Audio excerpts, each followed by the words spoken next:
Welcome to That's My Biz, the Internet Business Showcase, where we bring exposure to products, services, and special causes of local businesses and organizations. Thank you so much for joining us. We are coming to you live from the BizLinks TV studio. Brought to you by Southeast Computers, repairs, upgrades, custom builds, and restorations. SoutheastComputersATL.com. Hello, everyone. I'm Pamela Alexander, and welcome to our episode of That's My Biz. As always, we love to bring to you some great businesses, nonprofits, and organizations that we meet when we're out there networking because we want you to know all about them. We want to make sure that you subscribe to our YouTube channel at youtube.com/BizLinksTV, as well as watch our on-demand episodes at www.bizlinks.tv. I have a great guest with us today, Dr. Lisa M. Smith. Welcome, Lisa. Thank you, Pamela. I know Lisa and I go back, way back networking. I tell you, networking is where it is. You got to build relationships. Definitely. And she has started an organization called the Gift of Knowledge Hub, LLC. And with that, it is a coaching and educational resource center. Dr. Smith brings 20 years of sales, consulting, and entrepreneurial experience to the hub. So a coach and educational resource center, and it focuses on development in the areas of wellness, entrepreneurship, and social media marketing. We are excited to learn some information from you today. Thank you. Now, first, let's start with how did you, or what sparked you to want to start the Gift of Knowledge Hub? What spawned me to start it is that my background is in education. I've been an adjunct professor with various colleges such as Westwood College, Belhaven University, and St. Leo. And so just being an educator, I love to impart knowledge to others and just educate. And most of my students range 20 to, 60 years old. So very diverse. Wow. And so I said, I might as well go ahead, and I'm passionate as an entrepreneur. What a great way to segue what I do for my day-to-day into my own company where I could focus on specific subject matter. Okay. So in most of the classes that you teach as professor are around business and marketing? Correct. Okay. Correct. And then so bringing that into the more business world to be able to branch that out beyond just your students, but then to other small businesses that are out there. Exactly. Great, Exactly. Great. Now, so what are some of the topics that you cover at the Gift of Knowledge Hub? I have three categories in which I provide seminars and workshops. Social media, that is what I actually wrote my dissertation on, Okay. social media marketing. And so I see 10 years ago, we probably wouldn't be having this conversation, but as you know, social media has just exploded. The next category is wellness, and I don't back any type of product, but I just more so educate people that there are wellness products out there so they can kind of, keep themselves off of having to go into a medicated state. So if you know better, you do better and you live better. So it's more so educating them on natural products. Okay. And then the last category is entrepreneurship, which that I'm very passionate about. I would say over 50% of my students speak to me and say, eventually they want to do some type of entrepreneurial endeavor. And so I saw that there was a need, and that was where I wanted to focus. Just there's not a lot of resources out to educate people that want to own their own businesses. So I wanted to add that component to my seminars. That's great. And the thing about it is all three of those areas are topics when you're thinking about especially a startup business. They need to know about that entrepreneurship and, of course, social media. I mean, you can't do any marketing today without social media, Exactly. Unless you're living under that rock, and Right. that's not going to bring you any business. So, Exactly. and then to throw in the wellness component, that's interesting because so often, especially for businesses that have been in business for a while, it's a work. Yeah. It's continual work. You're not going to, be at that top level immediately. So we can run ourselves down. Yes. So then to add that component of wellness to it, I think is really an interesting touch so that people can really address that early on. Exactly. And as you know, we have, unfortunately, here in the Atlanta market, we have children now that have added type 2 diabetes as a childhood disease.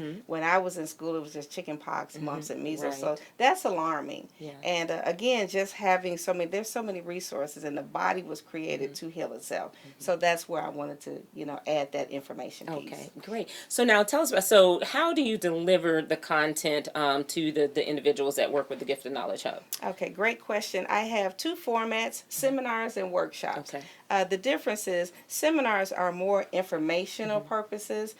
They're just to basically give them an idea, or just address different types of issues about the Mm-hmm. topic. It's all informative. Right. The workshops are more set up in a classroom setting, Okay. and sometimes, if need be, we have computers. So Mm-hmm. therefore, they can actually walk out with a completed piece, such as the LinkedIn. Okay. They can actually, I show them how to upload their resume. I Okay. show them how to put a professional Mm-hmm. picture, Thank you. professional picture on LinkedIn. And so that's needed because, as you know, Mm-hmm. Monster and Hot Jobs, they're antiquated now. Right. LinkedIn is Yeah. where the recruiters are going. Right. So that's the major difference in those Okay. two. Okay. Seminars are more informational, yet the workshops are hands-on, and Okay. they walk out with a completed piece. Okay, so now let's talk about social media a little bit. So you mentioned you did your dissertation on it. What were Yes. some of the takeaways that came out of that experience? Oh my goodness, great question. Well, the title of my dissertation was Social Media Marketing as it relates to return on investment, Okay. return on engagement. Mm-hmm. And I actually conducted a study. It was a phenomenological qualitative study where Okay. I interviewed Mm-hmm. 12 business Yeah. people in the metro Atlanta. It was 12 small to mid-sized business Okay. owners. And it was amazing because what I took out of that, a lot of entrepreneurs, those seasoned in Mm-hmm. marketing, they did not really have a set metric. So Right. this was before Google Analytics, Mm-hmm. and because I finished it in 2013, as Okay. you know. So this was before Hootsuite and Google Analytics and platforms that measured, Mm-hmm. engagement. Mm-hmm. So that was still really, really very Okay. new. So everyone was measuring it, but they were measuring it very differently. Okay. So it gave me some information. I took a lot of takeaways. Mm-hmm. One of the biggest ones was that entrepreneurs said that social media cannot stand alone. Okay. You Yep. still have Mm-hmm. to have that face to face. Yeah. A lot of them did a blend of traditional Yep. as well as social media, Mm-hmm. and that's what really garnered the success. Okay. So you can't put all of your money in Mm-hmm. social media, but then you can't put all of it in traditional. Right. You have to form a marriage, Right. for lack of a better word. Right. So I it was a love that. great study, a very long study. Yeah. And there's so much to it because there's over about 300 social networks really that are out there. And when my study completed, I had just added Pinterest, Okay. and Mm-hmm. Instagram has come, and then you have so many. FaceTime. I Yeah. have students that have iPhones that use Mm-hmm. FaceTime, so they're coming out. And I mean, one thing I learned is that you don't have to be on everything. Right. Because you will do overkill. You need Right. to find out where your target market is, Mm-hmm. and that's where you Yeah. focus your efforts Yeah, on. yeah, I love that, and that's something that we definitely always are sharing with businesses, and that is something I think companies are really trying to figure out because even though the sites are out there that are giving you the stats, they don't know what to do with the stats. So helping them figure out what is their return on investment and how do they get or increase their return on investment. Exactly. Yeah, Great yeah, point. yeah. Great point. So now on the entrepreneurship side of an entrepreneurship, and now do you work primarily with startups? Do you work with businesses that have been in business a long time, or what types? What's your kind of sweet spot? Well, my sweet spot and most of my clients are startups. Okay. They're just starting there, and we actually are in the process. I'm glad you asked this question, of developing a class Okay. on how to figure out what's your passion. Mm, I have not seen a lot of those in the market, yeah. and so we're in the process now of working that out because a lot of people know they want to be an entrepreneur, but they don't know what's their gift, what's their Right. passion, what Okay. they like. Yeah. And one key element is whatever you'd like to do for free. Whatever that you're passionate about, you Yeah. can just do it and it's not work. That's probably Mm-hmm. putting you in alignment of what you want to do. So that's a little tidbit I throw out there. Okay. But I work with everyone, Pamela. I work with startups. I work with existing businesses, that are just trying to revamp their brand, Mm-hmm. because I think that it's good to step back and go Yeah. back to the drawing board. Even if you've been in business 20 years, you still have to, because that brand can start to get stale and get old, and you want to always engage and keep your brand fresh, as you know. Yes, definitely. And I'm so excited that you're starting the Gift of Knowledge Hub because, or have started it, and because, like you talked about with the passion, I always look at, a lot of times people say, how are things going? And I tell them all about the business and what's going on. And they say, well, how's everything else? And I'm like, what else is there? This is what I'd be doing if I was doing something else during the day. This is what I'd be doing at night. So I'm have the blessing of being able to do it all together and as often as I like, and continue to grow that. So really helping people find that passion, as opposed to kind of just jumping out there and starting businesses because this great opportunity was put in front of them. We love direct sales companies. Is a great opportunity for individuals, but finding the one that's a fit and, like you said, in alignment with what it is that you enjoy doing on top of that. Exactly. Yeah, I love that. So now, we talked about the branding side. Get a little bit more into that. So when we're talking to businesses out there and branding, kind of what do you share with them? Where do they start with the branding? What is it really all about? With the branding, I tell them, and I teach this in my marketing courses as well. Your first product that you're going to market is yourself, and sometimes it's the easiest one, but then it can be the hardest. So you have to think in 30 seconds. How can someone describe you? And so I teach that in my marketing classes. They actually use the 30-second. I've seen the 30 or 60-second elevator pitch. But time is of the essence. Yeah. And when you meet people, they don't have a whole day for you to share. That you were born in the city and you love traveling and skiing and all that. They need to know in 30 seconds or less, what do you do, how do you do it, and what's your product or service, and who's your target market, and what can you offer, and you have to sum that up. So first of all, I apply that with companies. That what is it that is your brand, or what is it that speaks to you? Because if you don't hone that in or develop that, then your audience is going to perceive that, and perception is their reality, whether it's good or bad. So that's one of the first things I teach: developing your personal brand. Once you develop your personal brand, then you develop your company. Because I think it's a share. You can't. Your company is going to stand for you with your vision and mission statement and so forth. So a lot of people think that it's separate, but it's really not, because you're that company. You somewhat become connected. Okay. So then when we're talking about building the brand and building your personal brand, so again, it takes us back to social media a bit, because that's a great way to get in front of such a large audience. So with that, because people are on so many different social media sites, why should individual businesses not get on all the social networks? Well, because it can become convoluted. Say I'm on Twitter, Facebook, LinkedIn, Pinterest, and Instagram. Even with and I learned this actually from you, Hootsuite. Even with having a dashboard where I can post to all of those social media platforms simultaneously, there's no way I can truly devote my attention and really see how many people are liking me on Instagram, how many people are liking me on LinkedIn. So you have to find out. I may be focusing on Facebook when most of my clients are on Instagram. So you need to really do, and that's market research, which is important. You have to do your due diligence and have a great market research to discover where your audience is. Because if I'm focusing my efforts on Facebook, but everyone else is on my Twitter, then you're doing yourself a disservice and your customers. Absolutely. So you start with market research, see where your customers are. For example, with my gift basket company, all of my students who are ages 20 and up, they're on my Instagram because they're into visual. They want to see what the basket looks like, etc., what's in it. So having a Facebook page is not really going to gel with them because they're all checking Instagram. They're all on Pinterest. So I wouldn't have known that if I hadn't communicated and done some questions and said, okay, where are you all at? What social media networks are you at? And that was actually what prompted me to get on Instagram. So you have to listen to your audience. I love that, really finding out where that target audience is. Now, you mentioned the market research.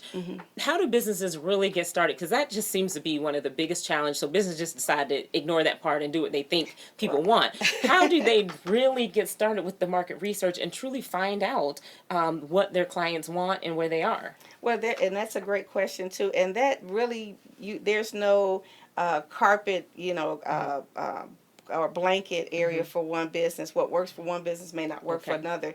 But I know with me, with the gift basket, I did focus groups, Okay. which was great. And so I just developed maybe 8 or 9 questions geared towards my product.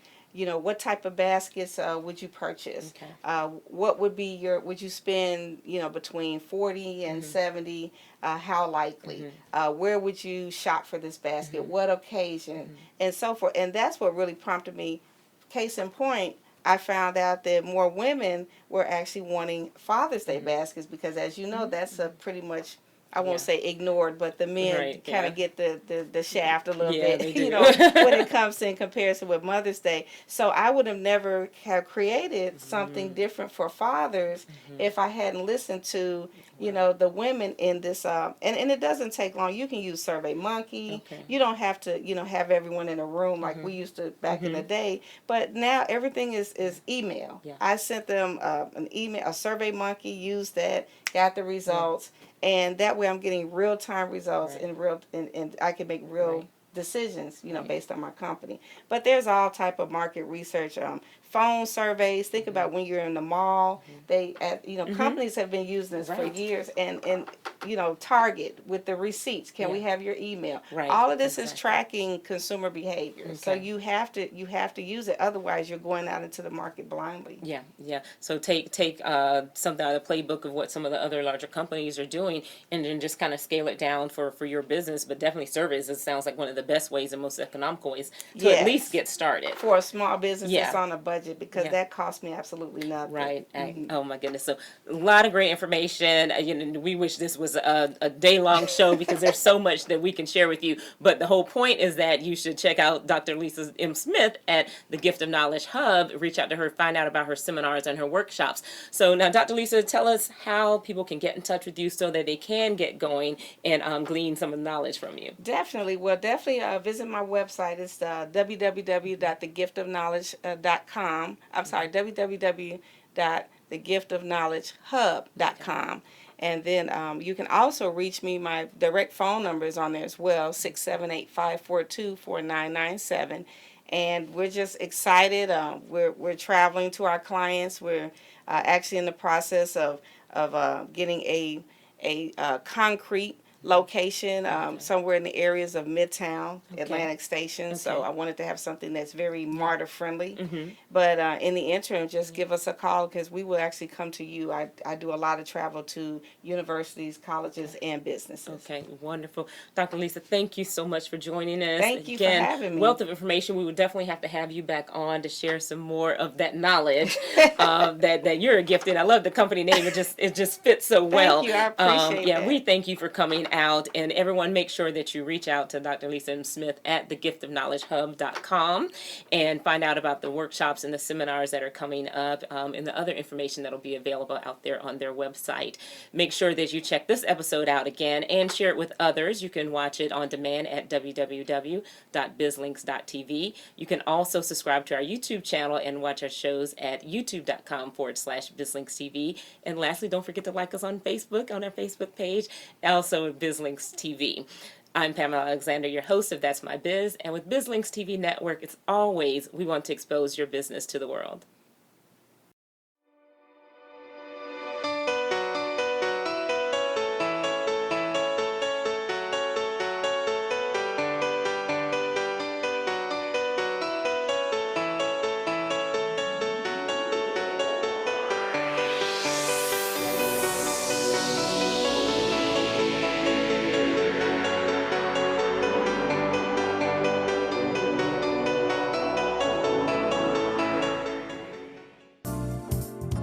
Thank you for joining us. Today's show can be viewed on demand on our website at www.bizlinks.tv. If you are interested in having your products, services, or special cause showcased on our program, submit an inquiry to That's My Biz at bizlinks.tv.